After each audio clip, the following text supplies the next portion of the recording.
So, why did you join Clifton Beach?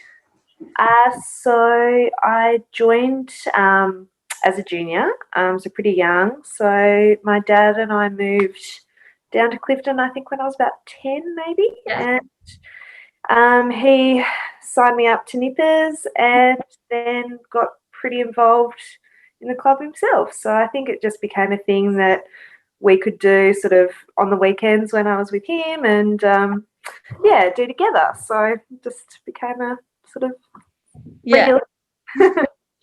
So, growing up in like the NIFA program, were you surrounded by a lot of other people, like girls or anyone else? Yeah. So when I first came through, so I think our under 12s group had like a really huge group. I feel like there were about 40 or something in the age group Yeah. at the time. But, there were quite a few of us who sort of solidly remained in the age group sort of all the way through up until, under 18s and stuff like that. And yeah, still in touch and friends with a few of them, which is pretty good. Yeah. So yeah, You had a few stories today about like having lifelong friends and stuff. yeah. Yeah. And so you competed at Aussies in the board rescue. How was that? Oh gosh, I couldn't. Yeah, Aussies when I went was terrifying. Oh, Um, yeah, I completely agree. yeah, gosh, yeah, just like the waves by comparison to Clifton was Yeah. so big, and so the whole Aussies experience was pretty terrifying. I remember, but yeah, board rescue was definitely one of my favourites. So yeah, Just working in a team there. Yeah. yeah. Yeah. And so you did your bronze in 2006. Yeah. Remember that whole process and like what that was like? I've got some vague memories. So I think that Mark Godfrey took our bronze course. And yeah, like I said, we just had a pretty solid group who had come through and competed and done nippers. And so I think there were, a pretty solid group of us doing it all at the same time and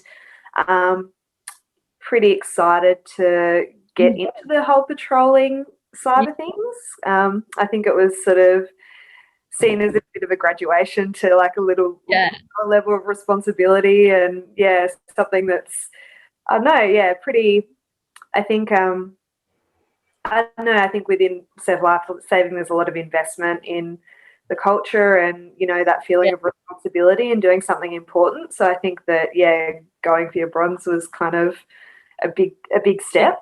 So, yeah.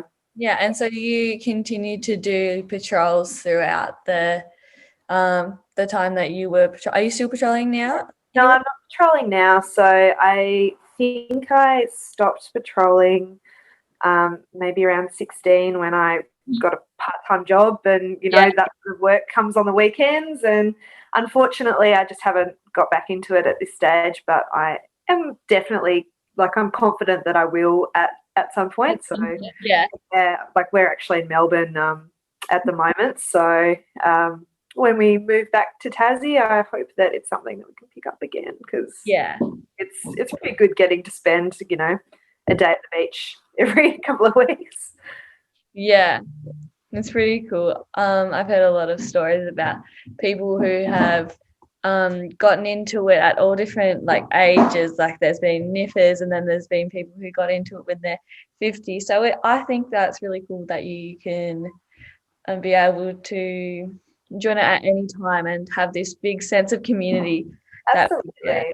And I mean, I think if I went back into it right now, there would still be so many people that I knew and his connections to from when I was a kid. And, my dad still patrols and so that was a really big thing for me, being able to graduate and be on his patrol. And, it was also a bit scary because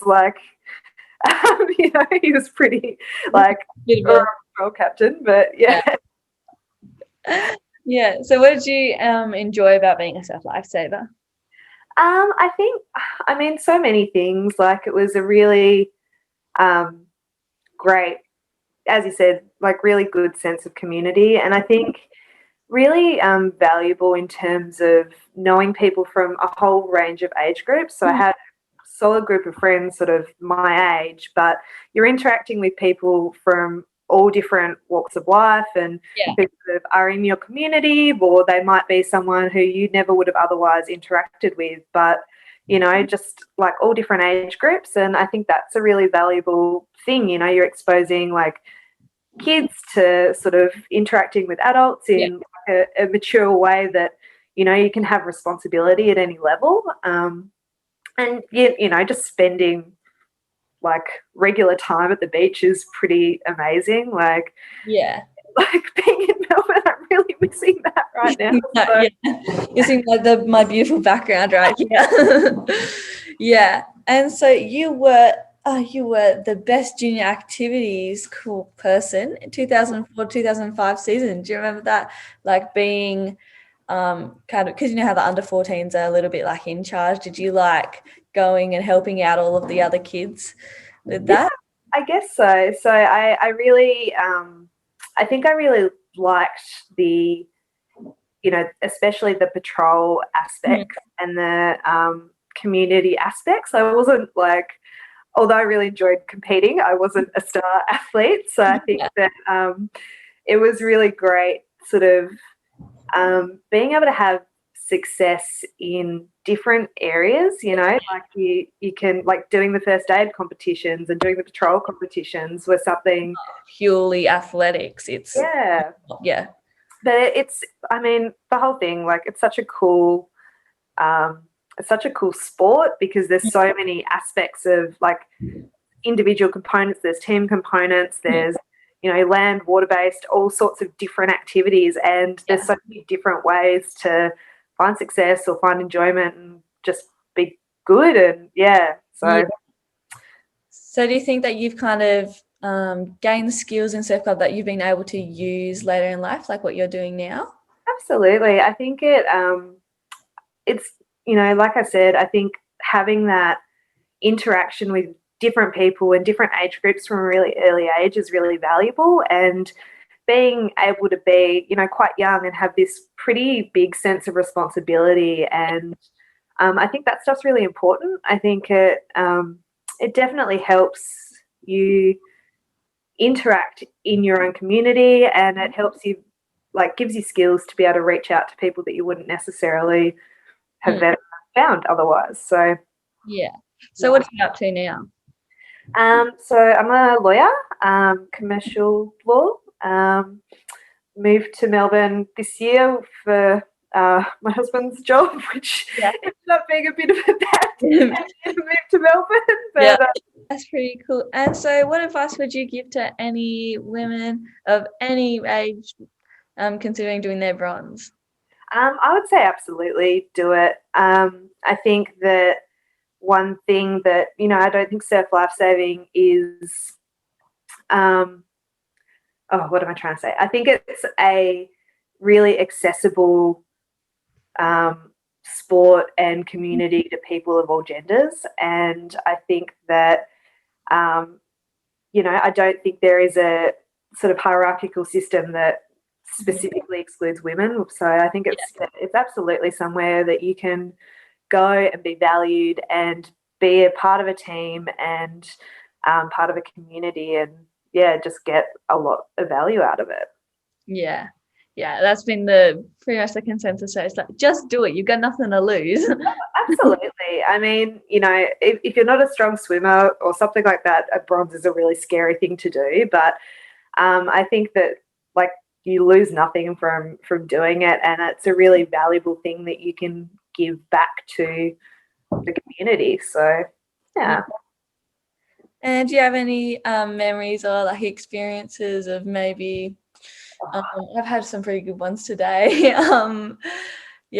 There's been there's been a fair few. Like any cold training sessions that really stuck in your mind? Oh, actually, yeah. So we used to, I assume you probably still do, but, do the board and the ski training all through the middle of winter at Cremorne. And so one of the really special experiences was, in the middle of winter, board training in the Cremorne Lagoon, and then there were whales out in the bay. So we, like, went out on our boards and there's 2 whales out there and we're probably way too close to them than you're actually allowed to be now. But yeah, at the time, like that's just an experience that so few people would have had, and to just be in the water with these amazing creatures is just amazing. But cool. Yeah. yeah. Yeah. Awesome. So thank you for having a chat with me today.